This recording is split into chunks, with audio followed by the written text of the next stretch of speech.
Hi friends, தெரிஞ்ச தம்பி ஒருத்தவங்க ஆஃப் கேஜியில் பைனாப்பிள் கேக்கும் ஆஃப் கேஜியில் வெண்ணிலா கேக்கும் வேணும்னு ஆர்டர் பண்ணியிருந்தாங்க.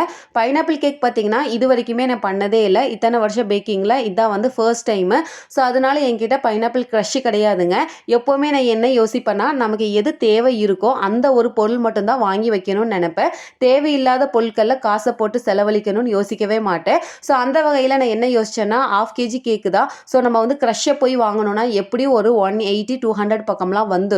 ஸோ அதுக்கு பதிலாக நம்ம வந்து ஃப்ரெஷ்ஷாக பைனாப்பிள் வாங்கி பல்ப் ரெடி பண்ணி கொடுத்துட்டோம்னா அது இன்னுமே டேஸ்ட் வைஸ் சூப்பராக இருக்கும், ஹெல்த்தியானதும் கூடவேன்னு சொல்லி நானே ரெடி பண்ணேங்க. அந்த பல்ப்பு சாப்பிட்றதுக்கு அவ்வளோ டேஸ்ட்டாக இருந்துச்சு. நாங்கள் வீட்லேயுமே கொஞ்சம் வந்து டேஸ்ட் பண்ணி பார்த்தோம் எப்படி இருக்குது அப்படின்னு. புதுசாக எது ட்ரை பண்ணாலுமே வீட்டில் முதல்ல நாங்கள் வந்து ட்ரையல் பார்த்துருவோம், அதுக்கப்புறம் தான் கஸ்டமருக்கு கொடுக்கணும் அப்படிங்கிற மாதிரி நான் யோசிப்பேன். ஸோ அது பார்த்தீங்கன்னா ஜாம் மாதிரி தான் இருந்துச்சு. ப்ரெட்டில் ஸ்ப்ரெட் பண்ணி சாப்பிட்றதுக்கு அவ்வளோ டேஸ்ட்டாக இருக்கும். அவங்க எனக்கு ரெஃபரன்ஸ்க்கு அனுப்பி இந்த பிக்சரில் நியூட்ரல் கிளேஸ் வச்சு தான் ஃபைனல் லுக் பண்ணியிருந்தாங்க. ஸோ அதே மாதிரி நானுமே ரெடி பண்ணி கொடுத்துட்டேங்க.